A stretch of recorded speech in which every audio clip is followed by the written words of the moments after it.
It's a beautiful evening. It's a beautiful afternoon in Kigali. My name is IBM and I welcome you to Solved Past Paper Questions Part 5 for electric fields. And today I want us to pick up from exactly where we stopped yesterday. So let's move back to what we were looking at yesterday or in part 4. In part 5, I think we stopped on page 115. And today I want us to exactly pick up from the same page, 115. We're going to this question.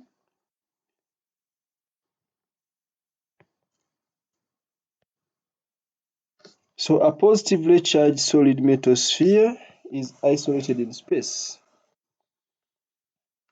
The electric field strength E is measured for different distances x from the center of the sphere, and the variation with x of the field strength E is shown here. So that is the graph. Of course, we are now familiar with such graphs. Okay. So you notice that here E is 0. Perhaps we are inside the sphere. And as we move out from the sphere, E is inversely proportional to the square of the separation or the distance from the center of the sphere. So let's see the question. Suggest why for values of x less than 4.0 centimeters, the electric field strength is 0. Of course, less than 4 centimeters, we are inside the sphere. And we say that inside a metal, charges do not move. Therefore, we cannot talk about resultant force inside the metal. And therefore, there is no electric field inside the metal. So we said charges, charge in a metal do not move. Charge in a metal do not move.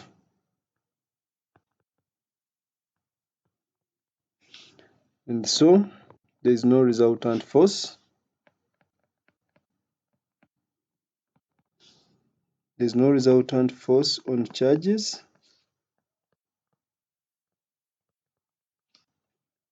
So no electric field.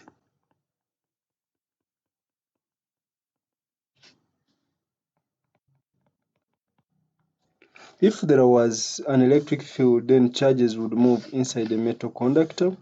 But since they do not move, then we can say there is no electric field because they don't experience a resultant force. Not until a PID is created across the metal conductor, that's when the charges start moving. A point charge of 8.5 times 10 power negative 19 coulombs moves from a point where x is 7 centimeters to a point where x is 5 centimeters. Use the figure to estimate the change in electric potential energy at a point. So we are going to use the figure to estimate the change in electric potential. Actually, it is electric potential energy at a point. We know that change in electric potential energy is going to be equal to charge times change in potential.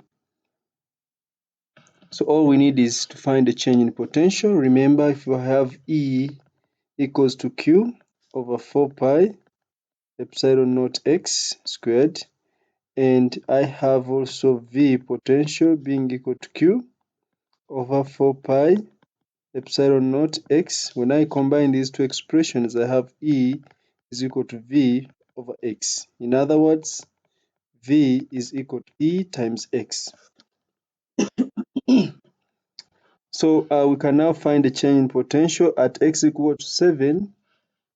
Let's see x equals 7 and x equals to 5. X equals, so here the scale is 0.5, so this is going to be 6.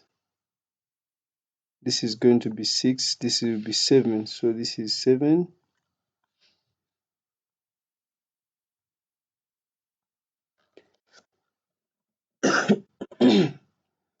That is 7, and I think this is 28. Then Then for the other one is 5. I think this is 5. And I think from the scale, actually 5 is in the center here. No, it is here.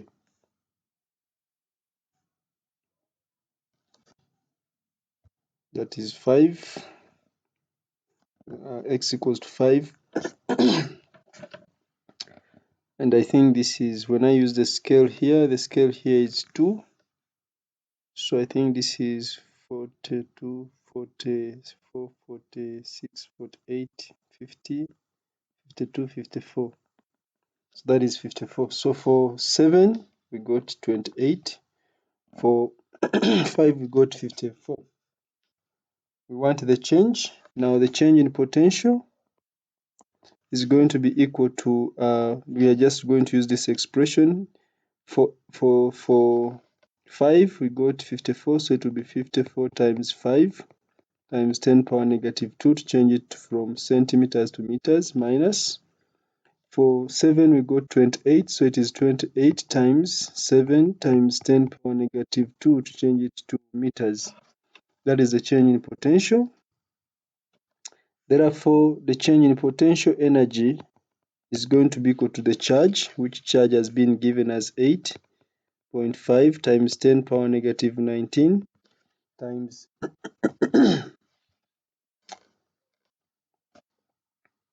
times the change in potential.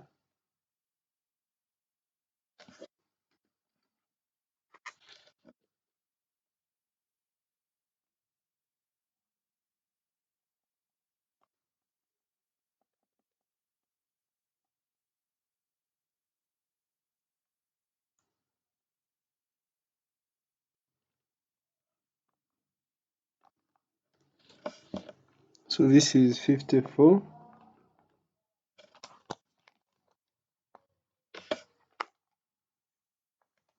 minus 28, which is 26. Sorry, this is 2.7 minus 1.96 when 4 times 5, 2.7 minus 1.96. When I press my calculator,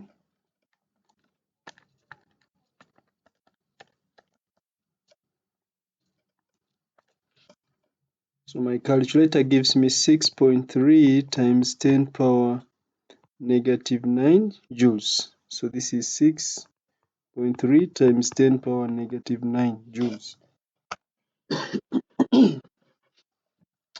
So this will be the change in electric potential energy. Of course, another person would find the area under the curve. We would find the area under the curve, that is between 7, I think 7, this is 6, 7. We would find the area under this part and this part here.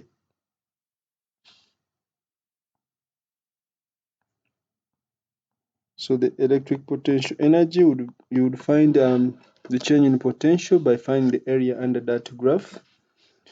And when you try to find the area, change in potential is the area under this part here. Area under the curve. And most likely this is, if I try to divide this into a trapezium, approximate a trapezium, I'm just going to use a trapezium to estimate the area.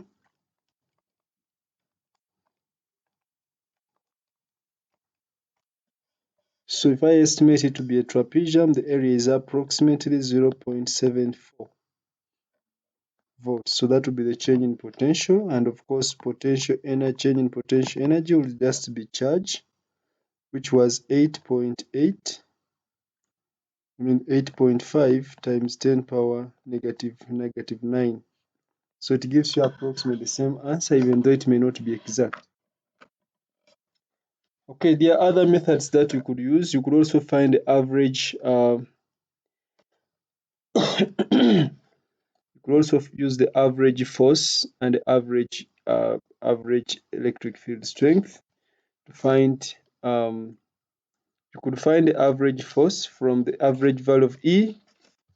So if E is equal to force per unit charge, you could find the average value of force.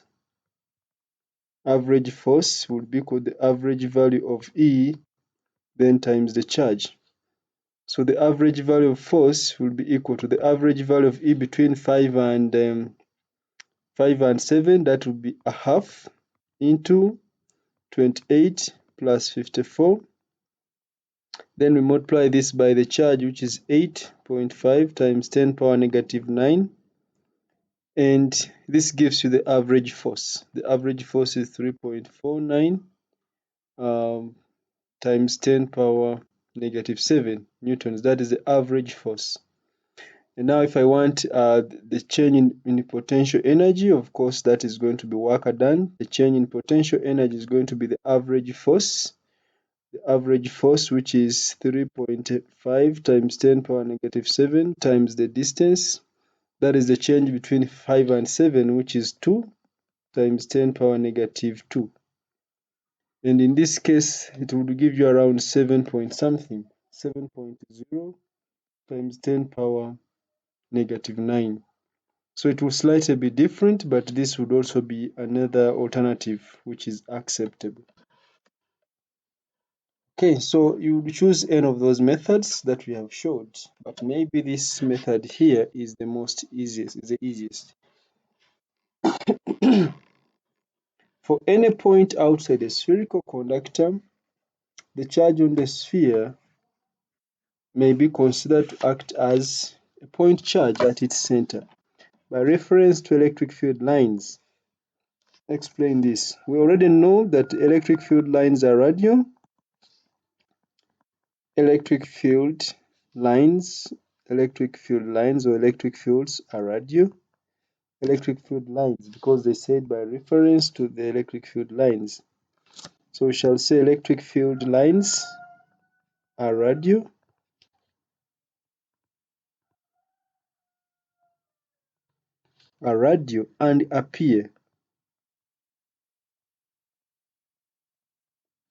And appear to originate from the center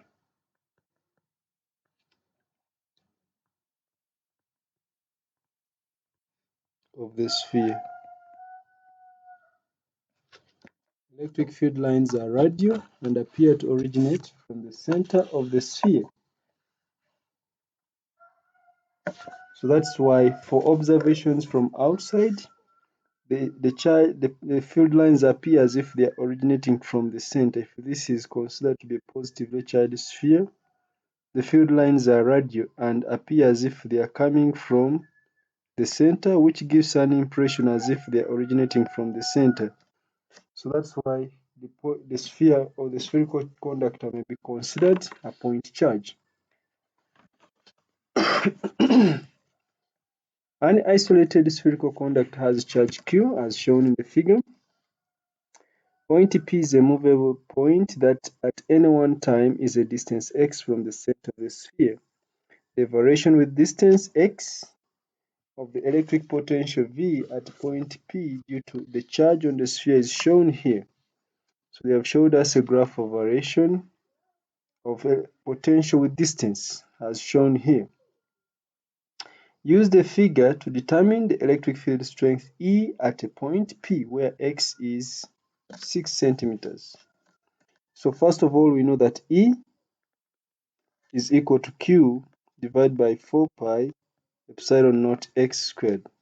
We also know that V is equal to Q divided by 4 pi epsilon naught x. When we combine the two equations, so E is going to be equal to V over x. Now we want to find E at a point where x is 6 centimeters. So here I will just substitute. So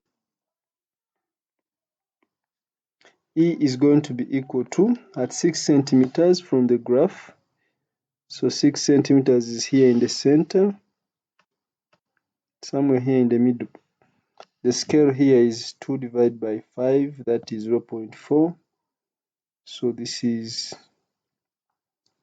1, 2, 3.5. 3.5.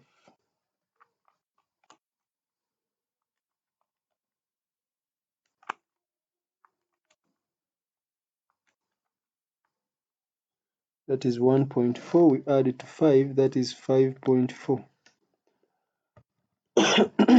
So that is 5.4. So E here is going to be 5.4 times 10 power 3 divided by the value of x, which is 6 times 10 power negative 2. I press my calculator.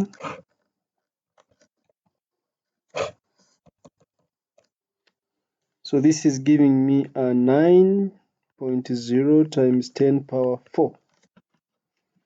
Alternatively, you could use, since they have given us potential against distance, you could first find V.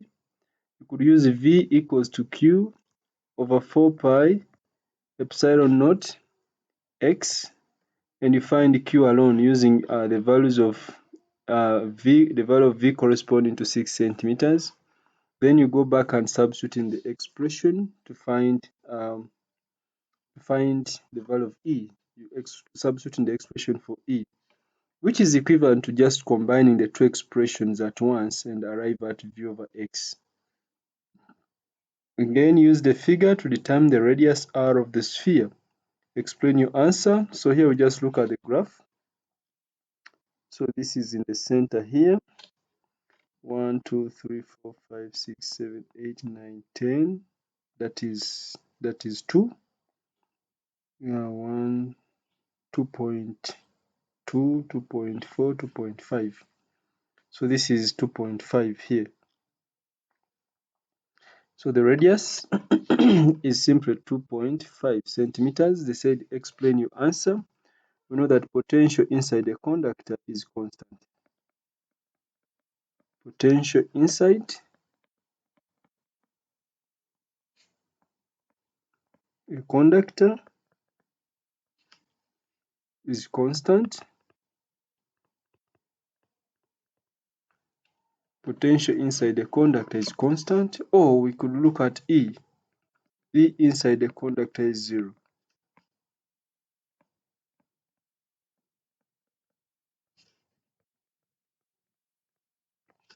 Electric field strength inside the conductor is 0. That means by all means, around here, the surface starts from here. The surface actually is here. So after this point, it starts decreasing. So it means we have left the surface. State Coulomb's law. Force, state Coulomb's law between 2-point charges. So since they have already told us it's between 2-point charges, so the force is directly proportional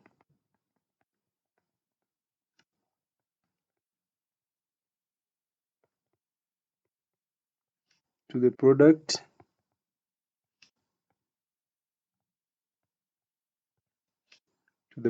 of the charges and inversely proportional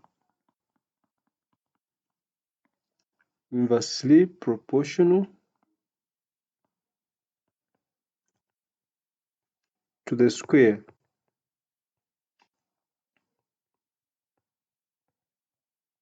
of their separation.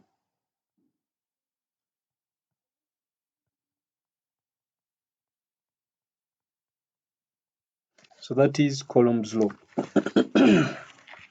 2-point charges are situated in a vacuum and are separated by a distance r. The force between the charges is Fc. On the figure, sketch a graph to show the variation of the force F between the charges with the separation x for values from x equals to capital R to x equals to 4r. So first of all, we need to find, we know that the force, we have just seen that the force F is equal to, of course, a constant times the product of the charges divided by x squared or r squared, square of the separation. So at the surface, F at the surface, that is F at x equals to R, is simply Q over R squared, which is given as Fc.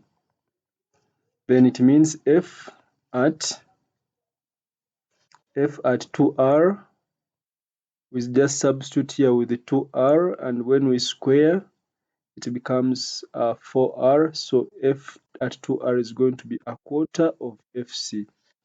Then the force at 3R is going to be, we put here 3R and square, it becomes 1 over 9. So this is, it becomes 9, so it is 1 over 9 of Fc.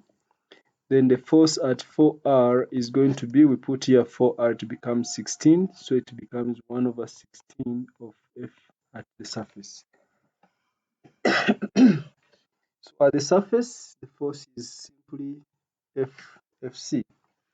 Then at 2R, it is a quarter Fc. We look for a quarter, we just need to know the scale.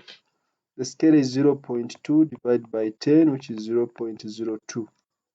Now if I want a quarter, I say a quarter divided by 0.02 to find how many small squares are those.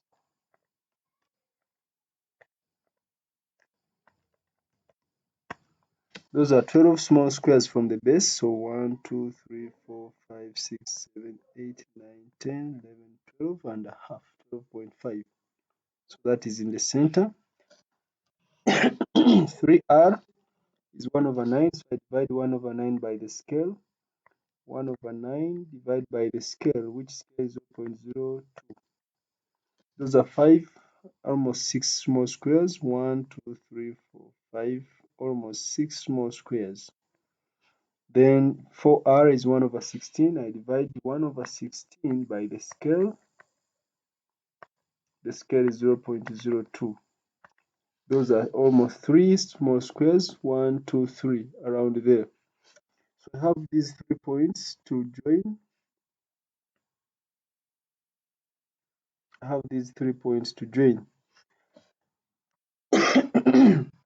Actually, there are 4 points to join this one. So I'm going to use to draw a very smooth curve. I hope I can draw it on my computer.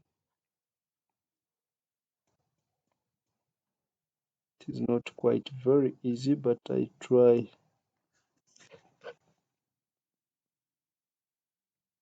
I think it's something like this. So you can draw a better one you can draw a very better one. It's quite hard on a computer.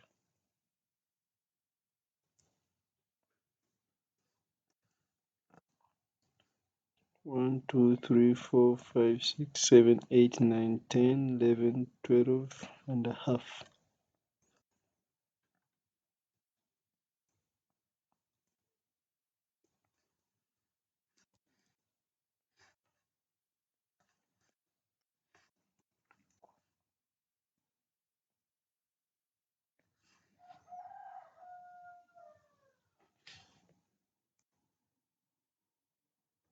Yes, that is it. It is not a straight line anyway, it is a smooth curve. So that will be the graph. That will be the graph of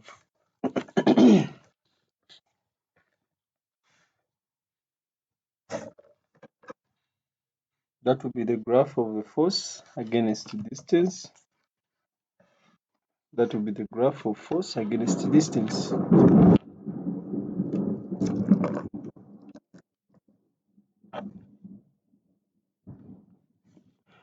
Number next, an alpha particle is traveling in a vacuum towards the center of a gold nucleus, as illustrated here. The gold nucleus has charge 79e. The gold nucleus and the alpha particle may be assumed to behave as point charges. At a long distance from the gold nucleus, the alpha particle has that energy. The alpha particle does not collide with the gold nucleus, so that the radius of the gold nucleus is simply this. I think we had done such a question earlier on. So when the alpha particle gets closer, it loses kinetic energy as it gains potential energy, so we shall simply say the loss in kinetic energy is equal to the gain in potential energy. Therefore, we shall simply say the kinetic energy or the gain in potential energy is going to be Q times change in potential, which is the same as Q over 4 pi epsilon naught x. That is the potential energy. And this is simply going to be equal to our value of energy, of kinetic energy, which it had before, which is 7.7 times 10 power negative 13. So we just want to substitute and find x, finding x. So I'm substituting 1 over 4 pi epsilon naught, that will be 8.99 times 10 power 9. Then Q and the values of charges times 79 times 2 times 1.6 times 10 power negative 19, and this is going to be squared. This is divided by x in the denominator, should give us 7.7 times 10 power negative 13. So just press the calculator to find x. I'm trying to press the calculator to find x. I just cross multiply and divide.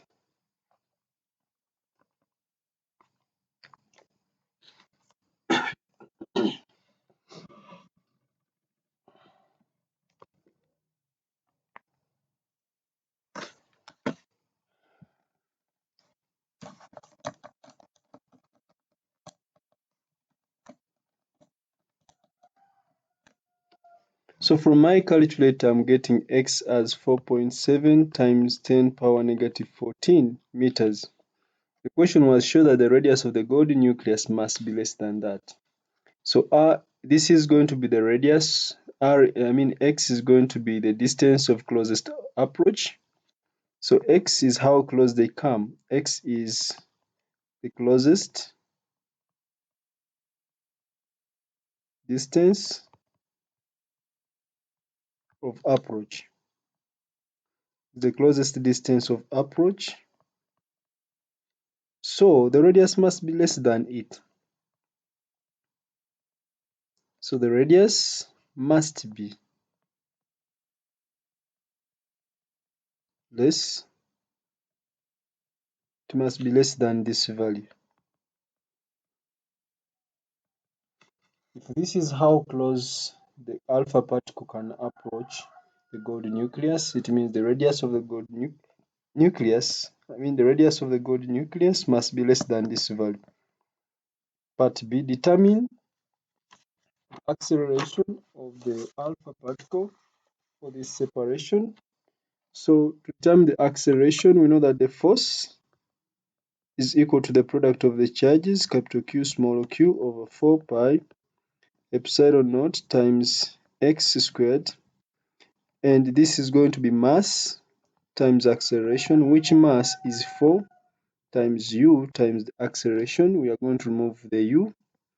So we are now substituting 1 over 4 pi epsilon naught is 8.99 times 10 power 9 times the product of the charges, 79 times 2 times 1.6 times 10 power negative 19, and this is squared for the charges. Divide by the separation, which is 4.7 times 10 power negative 14, but this should be squared. This should be equal to 4 times u 1.66 times 10 power negative 19. No, not negative 19. This is u, that is 27. Negative 27, then times the acceleration. This was the mass, then times the acceleration. So we make A the subject. I just press my calculator, I divide both sides.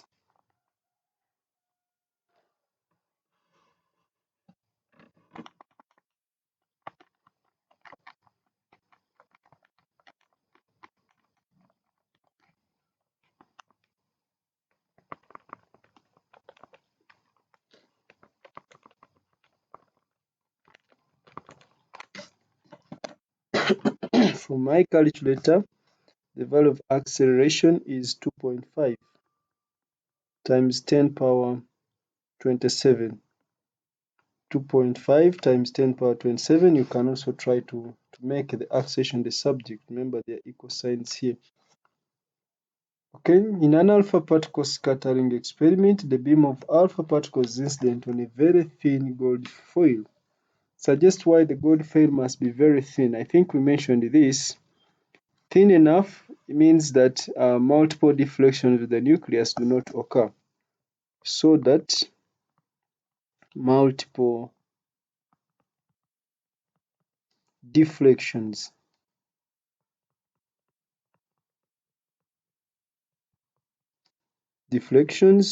with the nucleus do not occur.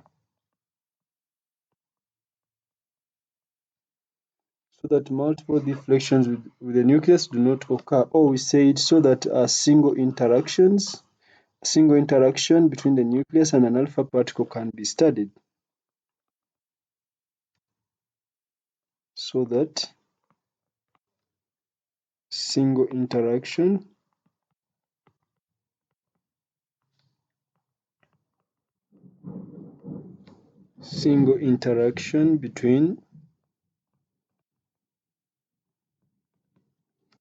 between the nucleus and the alpha particle can be studied.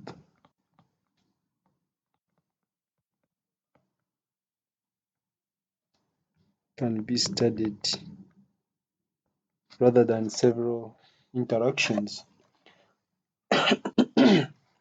Coulomb's law, state Coulomb's law, the force between 2-point charges. The force between 2-point charges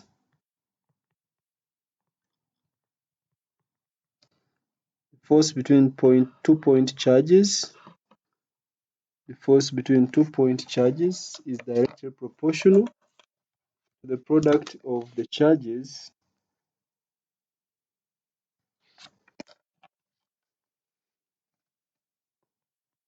the force between 2-point charges is directly proportional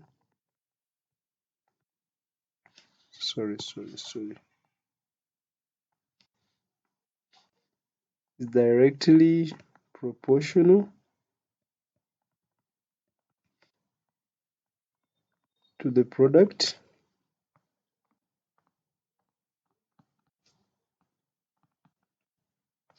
of the charges and inversely proportional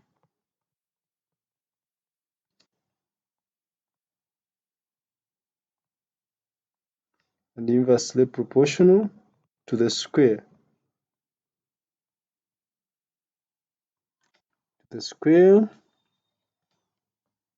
of their separation.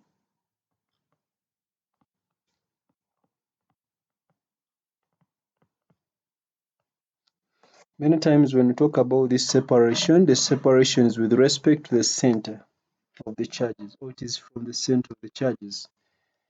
Two charged metal spheres A and B are situated in a vacuum as illustrated here. The shortest distance between them is 6 centimeters as shown. A movable point P lies along the line joining the centers of the two spheres, a distance x from the surface of sphere A. The variation with distance x of the electric field strength E at point P is shown here. So here we have the variation of E with distance of point P. So we can even predict that these are actually like charges because E changes direction, it crosses the x-axis, the graph crosses the x-axis. Use the figure to explain whether the two spheres have charges of the same or opposite sign. So they must be having same sign. They have the same sign of charge. Same sign of charge. Reason, there is a point there is a point between the spheres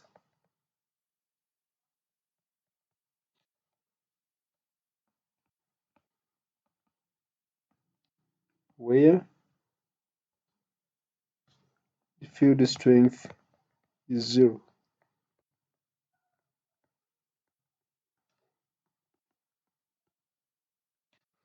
There is a point between the spheres where the field strength is 0. Therefore, they have the same sign of charge. It is only between two like charges where the value of E becomes 0 because E is in the opposite directions. Or you would say there is a point between the spheres where the fields are equal and opposite. Or you would still say that close to the spheres, the field changes direction or the field is in opposite directions. As simple as that. A proton is at point P where x is 5 centimeters. Use data from the figure to determine the acceleration of the proton. X is 5 centimeters, so we look for 5 centimeters. 5 centimeters is here. 1, 2, 3, 4, 5, 6. 1, 2, 3, 4, 5, 6. The scale here is 0.5, and I think that is 3. So this is 3 times 10 power 3. That is the value of E at that point. So at x equals to 5.0 centimeters, the value of E is 3.0 times 10 power 3 volts per meter. And we know acceleration is equal to force over mass, which force, we know electric force is charge times electric field strength over mass. Now we substitute. The charge, it is a proton. The charge is 1.6 times 10 power negative 19. The value of E is 3 times 10 power 3 divided by the mass of a proton is 1.67 times 10 power negative 27. I press my calculator.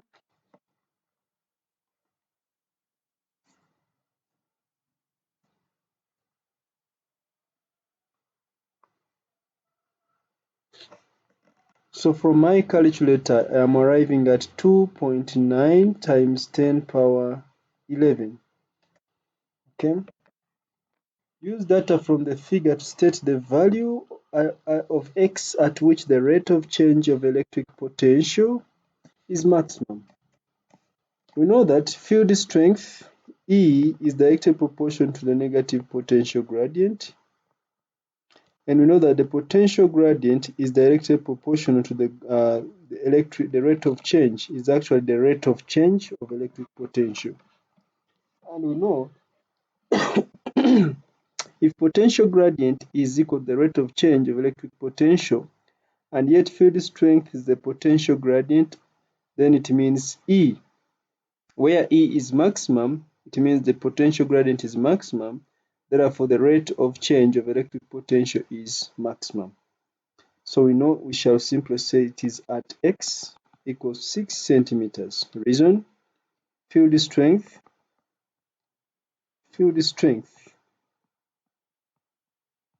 is the potential gradient or negative potential gradient. Field strength is the potential gradient, and we know that potential gradient equals to the rate of change of electric potential.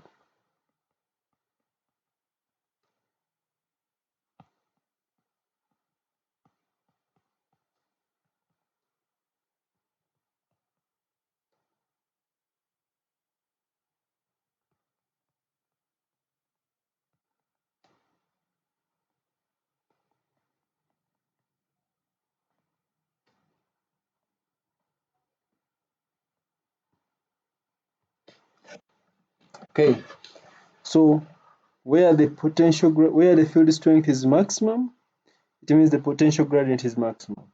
And it means the rate of change of electric potential is maximum. As simple as that. State one similarity and one difference between electric field lines and gravitational field lines around an isolated positively charged metal sphere. It is positively charged. If we consider the charge, the field lines are radial away from the charge. If we consider the mass, let me change the color for the mass. If we consider the mass of this, the field lines are towards, because the gravitational field lines are always towards the mass. Therefore, for the said state 1 similarity, you see that in both cases the field lines are radial. So field lines are radial in both cases, whether it is gravitational field lines or electric field lines, they are radial. But in difference, for the difference, the gravitational field lines are towards gravitational field lines.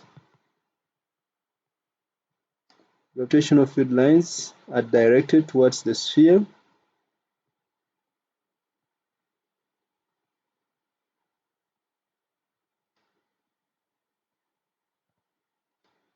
and electric field lines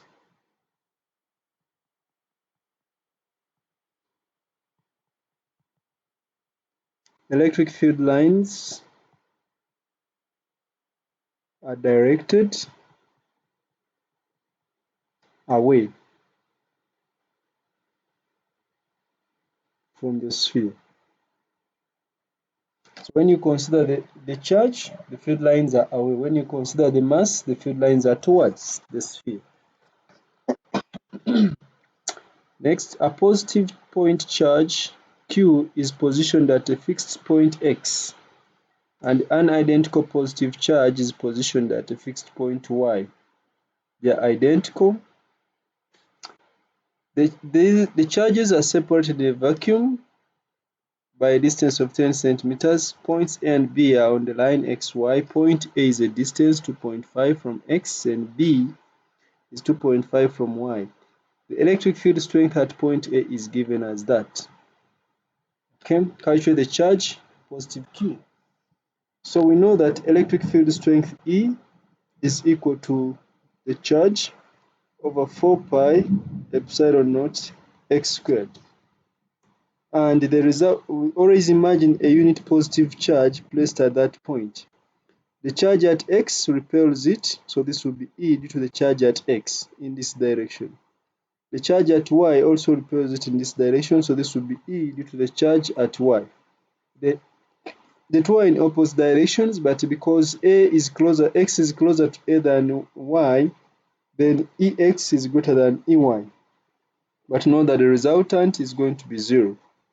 The resultant is going to be 4.1. So we shall have that in mind. When I subtract the two values, I should get 4.1. So I'll simply say that 4.1 times 10 power negative 5, because it's the resultant, is equal to Q divided by 4 pi times 8.85 times 10 power negative 12, then times the distance, which is 0.025 squared, minus, that was for x. For y, this will be Q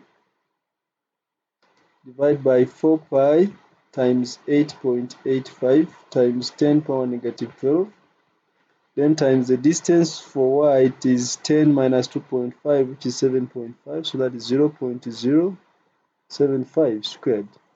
So I make Q the subject. I'll just use my calculator. I factor out Q, simplify the brackets by subtracting, then divide or multiply or divide both sides.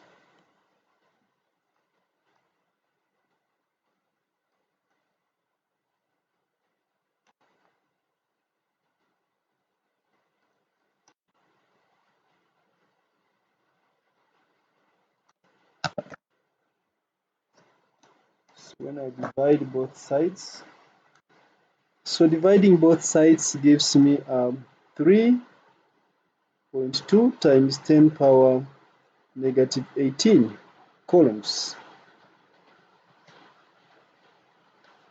So that is the value of Q.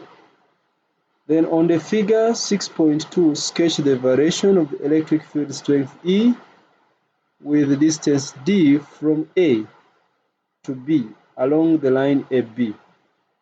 Note that these are identical charges, so the electric field should become zero at a point at the center. The distance between A and B is 5 centimeters, so at around 2.5 from A to B, E becomes zero here. So our graph will cross the x-axis. Our graph will cross the x-axis, but remember, we started the result at point A.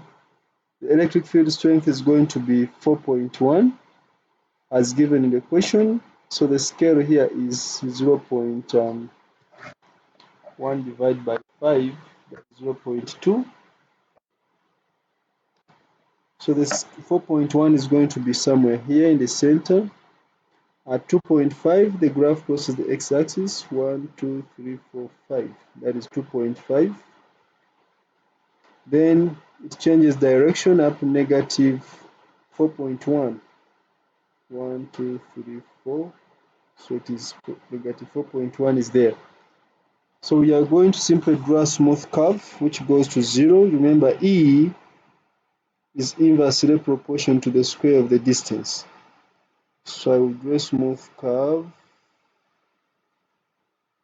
That is not good enough. I will draw a smooth curve which goes to that 0, and another smooth curve. Yes. That is, this is extremely perfect. It should come here somewhere there.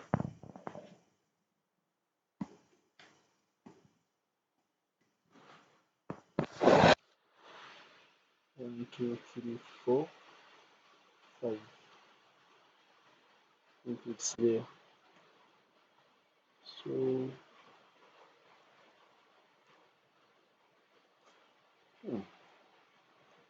not good enough.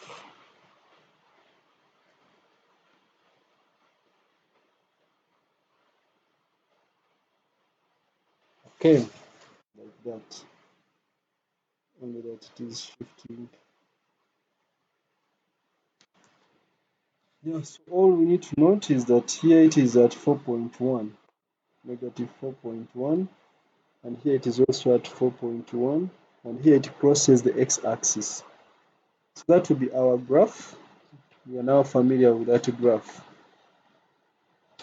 A small positive charge is placed at A.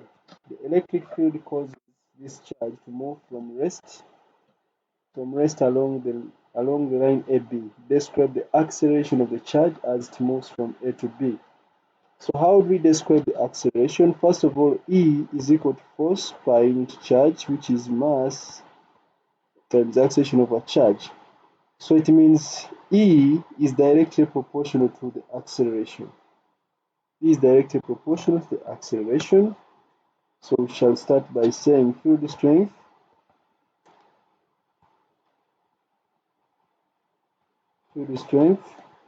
is proportional to the acceleration. Field strength is proportional to acceleration, so we start from 0 to 2.5, the field strength decreases to 0, meaning the acceleration also decreases to 0 at the midpoint. So we simply say acceleration decreases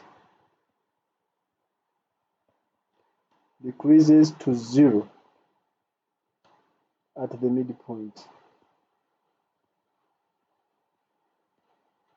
That is where E becomes what? 0. Then the acceleration increases in the opposite direction. Then acceleration increases. Then the acceleration increases in the opposite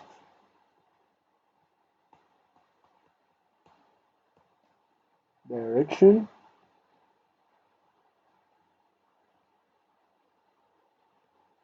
You can see now it is E has changed direction, so the acceleration increases in the opposite direction or increases in the negative direction. Next, two solid metal spheres A and B, each of radius 1.5, are separated in a vacuum. Their centers are separated by 20 centimeters, as we can see here in the question. Both spheres are charged positively. So it means the potential due to both spheres at point P is always going to be positive. Point P lies on the line joining the centers of the two spheres at a distance x from the center of sphere A. The variation with distance x of the electric field strength E at point P is shown here. So you can see sphere A, this is 1, 2, 3, 4. The scale here is 2 divided by 5, which is 0.4. So this is 4 times 0.4, that is 0.8. Here they say that their radius is 1.5. Okay, then let's not mind. They say the variation with the distance x of the electric field strength E at point P is shown in the figure. Okay. Use the figure to determine the ratio magnitude of charge on sphere A over magnitude of charge on sphere B.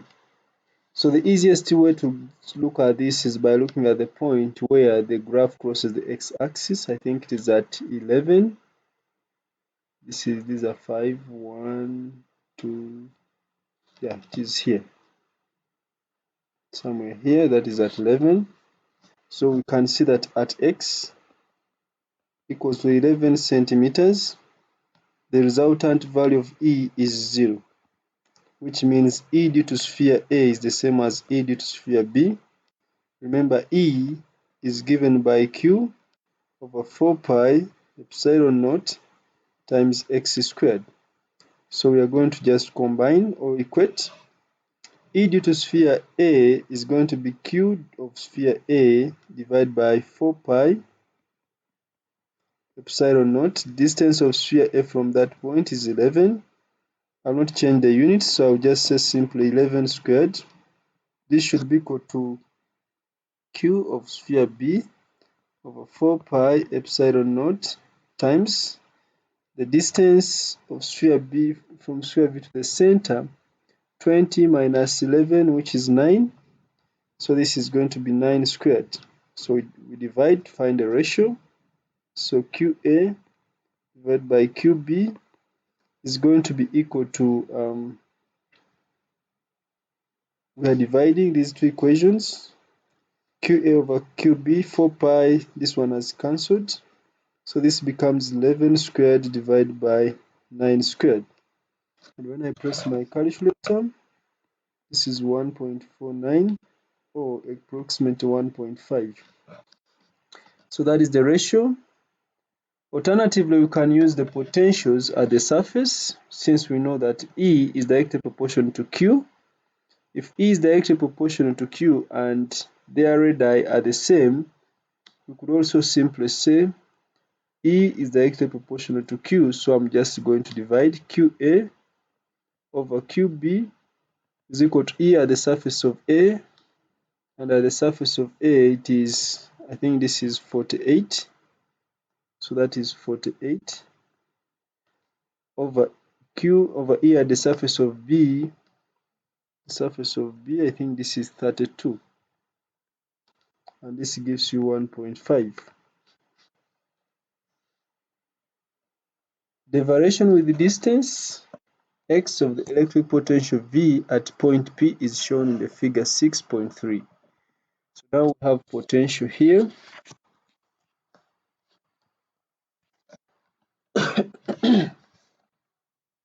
An alpha particle is initially at rest on the surface of sphere A.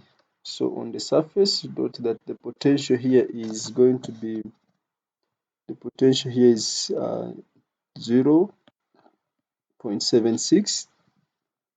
Then on surface of sphere B,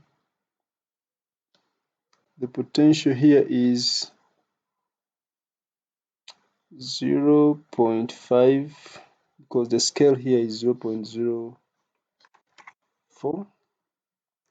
0.1 divided by 5, 0.02. So this is 0.54. Okay. Determine for the alpha particle as it moves between the two spheres its maximum speed. Of course, maximum speed is attained when the gradient electric field strength becomes 0, where the gradient becomes 0, because electric field strength is the negative potential gradient.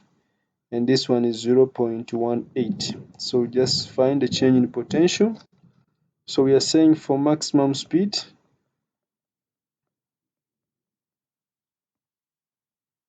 the change in potential is going to be from the other surface of sphere is 0.76 minus 0.18, and I think this gives us 0.58 volts. Then our change in potential, loss in potential energy is equal to the gain in kinetic energy. So Q times change in potential is going to be a half mv squared. So we shall have 2 times the charge, which is 1.6, times 10 power negative 19. Change in potential 0.58 divided by the mass of an alpha particle, that is 4u. The charge, so I have to add another 2 here, because the charge of an alpha particle is 2e. So 2 times 2e times this 2 here is the one I brought in front, divided by the mass, which is 4u. So that is 4 times 1.66 times 10 power negative 27. This should be equal to v squared. I press my calculator to solve that.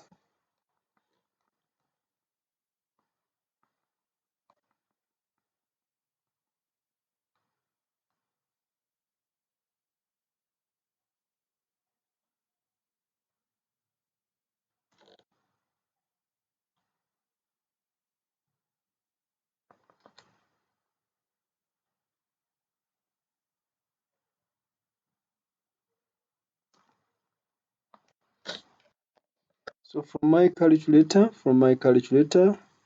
the maximum speed is 7.5 times 10 power 3. 7.5 times 10 power 3.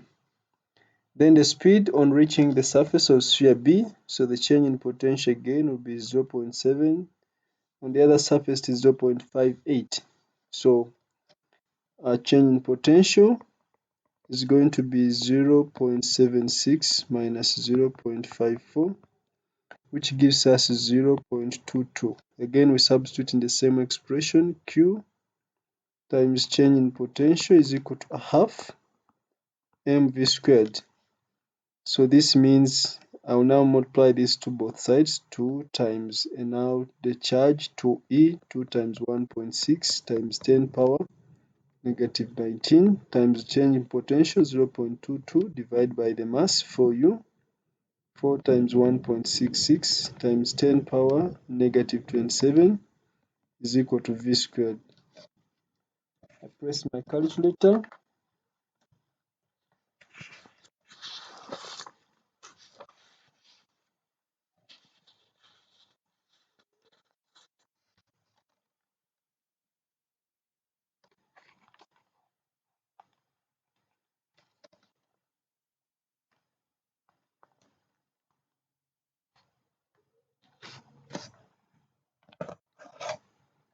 So from my calculator, this is 4.6.